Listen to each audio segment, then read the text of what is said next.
5:10. 5:10. Quero que preste atenção no que eu falei, porque eu estava bullish em todos os mercados, praticamente todas as altcoins e mercados no geral. Eu vou compartilhar agora a tela com áudio e vamos ver se o áudio vai estar funcionando. Tá? Bom, quando temos triângulo, quando nós temos esse retângulo aqui, ó, e o preço sai para um lado, essa região se chama região de Smart Money, acumulação de Smart Money. Quem produz geralmente esse tipo de movimentação no preço do ativo, né, um preço lateral encurtado, são os HFTs de vários fundos de investimentos e investidores que usam esses robozinhos de arbitragem, tá? E geralmente isso dá um rastro onde os mercadores de contratos futuros, né, o pessoal que opera derivativos, utiliza esta região para liquidar bilateralmente os apostadores de alta e de baixa, porque quando o preço faz isso aqui, muitas pessoas começam a colocar ordens alavancadas de long e de short acima dela. Então ela vem, pega um lado e depois ela vem e captura o outro. Presta atenção no que eu falei ali e vamos ver como é que foi o gráfico do Ethereum no gráfico de 4 horas. O gráfico do Ethereum no gráfico de 4 horas. Eu comentei isso no Twitter ontem. 4 horas. Olha só que interessante, né? Preste atenção nesse padrão aqui. Isso aqui foi o período da semana passada, né? O preço estourou a tampa. Fez um Bart Simpson aqui. E pau. Veio liquidar essa galera aqui, tá?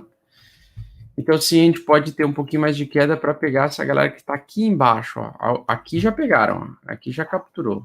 Tá vendo como vê exatamente ali, ó? Ali já capturou. Então, isso aqui foi no dia 7 agora de setembro. E esse vídeo a gente fez na semana passada. Preste atenção nessa técnica aí de busca de liquidez, porque ela é uma técnica muito famosa. Muito famosa não, pouco conhecida.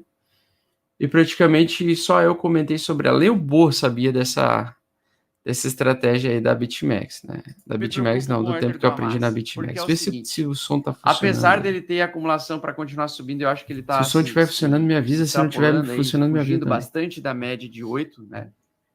Uma coisa que eu tenho muito medo é essa acumulação em retângulo aqui, ó. Por quê? Porque o preço, quando ele tem geralmente um retângulo, ele tem esse retângulo geralmente de manipulação.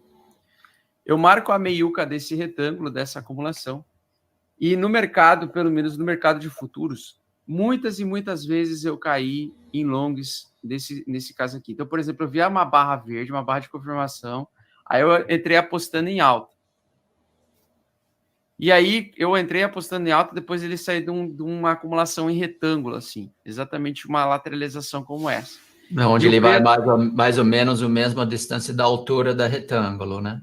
Isso. E aí, no mercado futuro, quando eu operava mercados futuros mais frequentemente, ele fazia isso aqui, ele vinha, ficava uns dias aqui, aí ele começava a acumular aqui, ó, Bart Simpson, e aí ele vinha rasgando todo mundo aqui, ó. O Bart Simpson. Porque ele faz o Bart Simpson, ele faz o padrão Bart Simpson, literalmente. Ele faz aquele padrão assim, ó, ele lateraliza lá em cima, por um tempo, por uns dias, e depois ele vem rasgando aqui, ó, e liquida todo mundo que estava aqui. Então, eu sempre tenho um pouquinho de atenção quando, quando ele sai de retângulos, apesar de eu acreditar que... Ó, pessoal, vou deixar bem claro. Eu acredito que Ethereum vai subir alta infinita, porque eu acho que, fundamentalmente falando, nós estamos igual ao final de 2017. Eu acho que Bitcoin vai subir em alta infinita. Eu acho que a Polkadot vai subir em alta infinita. Eu acho que a SDAO vai subir em alta infinita. Eu tenho vários achismos de alta, tá? Por causa do fundamento, né? Porque eu tenho a expectativa que o Bitcoin vai bater os 100 mil dólares até o final desse ano, né? E eu acho que ele está acumulando para subir mais. Mas muita atenção para você se proteger de um possível bot aí, tá? O que eu faria? Então, ali, ó, basicamente, olha só que interessante, né? Daquela live, né? Daquela live, ainda não tinha acontecido exatamente a busca de liquidez. Então, isso aqui, ó, pessoal, isso aqui é um clássico, uma clássica busca de liquidez, tá? De manipulação. Eu já vi isso aqui milhares de vezes acontecer. Então, toda vez que o preço sai você identificou, por exemplo, uma acumulação lateral, né? Isso é um indicativo de que vai acontecer uma manipulação de mercados futuros, tá? Então, toda vez que você vê um retângulo, e por isso que é muito importante você utilizar sempre 2 gráficos para identificar esses padrões, tá? Tem o gráfico do Bitcoin, independente da moeda que você está usando, tá? Independente do token ativo que você está usando. Sempre identifique esse padrão de acumulação, tá? Aqui, por exemplo, eu tive dificuldade de encontrar esse tipo de acumulação. Ela fez uma acumulação um pouco diferente, ela não chegou a fazer um retângulo. Mas aí é importante você entender que nos mercados futuros, os grandes investidores, eles utilizam Ethereum e Bitcoin ao mesmo tempo, abrindo ordens de long e short, para fazer aquilo que se chama trades estruturados, operações de trade estruturada. E aí, operando o trade estruturado, você consegue abrir 2 ordens de derivativos diferentes, como o Ethereum e o Bitcoin, eles agem de uma forma parecida, né?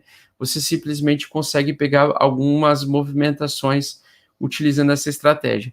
Então, a gente viu isso acontecer, exatamente acontecendo no gráfico do Ethereum e não tendo essa facilidade de enxergar isso no gráfico do Bitcoin. Por isso que sempre você tem que usar os 2 gráficos juntos.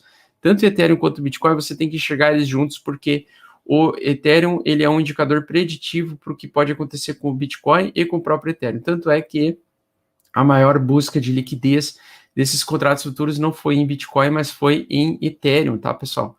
A maior liquidação que foi feita foi em Ethereum, tá?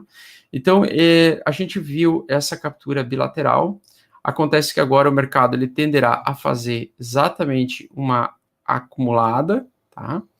E o preço voltará a continuar subindo, porque geralmente depois dessa manipulação, ele não foi uma queda de início de tendência de baixa, não foi uma rejeição, tá, pessoal?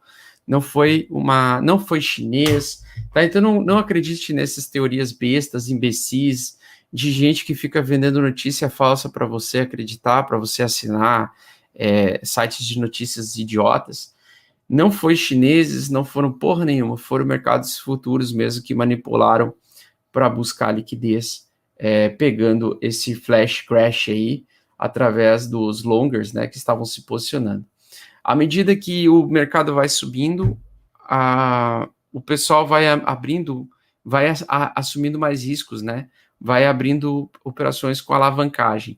E abrindo operações com alavancagem, você tem um open interest crescente nas corretoras. Ou seja, o open interest é nada mais, nada menos do que cada vez mais pessoas injetando dinheiro na corretora para investir em derivativos futuros.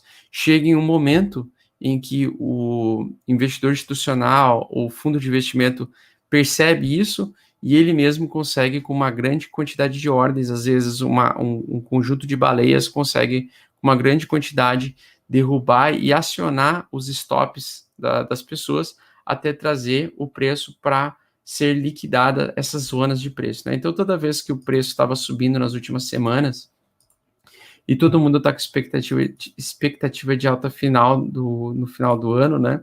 Nós temos gente se posicionando com liquid abaixo desses fundos aqui, tá? Então, sim, o preço ele pode capturar essas regiões, mas, na minha opinião, ele não vai entrar em tendência de baixa, tá? Não agora, por enquanto. Tá? Eu acho que ainda vai ser alimentada essa ideia de que a gente vai buscar os 100 mil dólares até o final do ano. Então, para mim, isso aqui nós estamos, não sei se no fundo, mas muito próximos do fundo, tá? Para mim, isso aqui é quase fundo. Se não chegar a ser fundo aqui, eu acho que 43 mil dólares, 42 mil dólares vai ser o fundo do Bitcoin. Eu acho que ele não vai mais muito fundo que isso. E depois dessa manipulação, a tendência é ele continuar subindo, tá? Então, essa manipulação ela é visível em vários cenários do Bitcoin, tá? Aqui também temos vários, ó. Eu consigo encontrar mais um aqui, ó. o preço sai para um lado e vai para o outro, né? Então aqui também foi uma acumulação, o preço foi para um lado e veio rasgando para o outro, tá? Existem várias desse tipo de manipulação aí, acontece, é mais plausível, é mais visível no gráfico de 4 horas do que no gráfico diário, mas acontece, tá? Acontece dele fazer esse tipo de movimento, né? Aqui também é a mesma coisa, a gente viu mais ou menos isso acontecer, e o que eu vou te dar de dica é o seguinte: eu enxergo mais esse tipo de manipulação acontecendo no gráfico do Ethereum do que no gráfico do Bitcoin, tá? O gráfico do Ethereum é mais fácil ainda de você conseguir encontrar esses tipos de manipulação, onde o preço vai para um lado e depois vem e traz para o outro, liquida bilateralmente e segue a tendência, né? Então, na minha opinião, agora vai diminuir bastante o volume, vai ter poucas negociações hoje, amanhã e depois de amanhã, ou seja, vai ficar um mercado lateral, água de salsicha, né? Banho-maria, nas maiores altcoins, nas maiores, aliás, criptomoedas, e nas altcoins, alta infinita, tá? Vai ter várias altcoins em alta aí, tá? Cava, Serum aqui subindo pra caralho. Nós temos várias aí, ó, várias altcoins, né? E aí, quando você vê essas altcoins subindo, podem ter certeza que isso é tudo manipulação de mercado, sim, para ciclo final de mercado, tá? Eu não conheço essa Shile aqui, não faço a mínima ideia que projeto é esse. Então tem 1 bilhão de projetos em alta, né?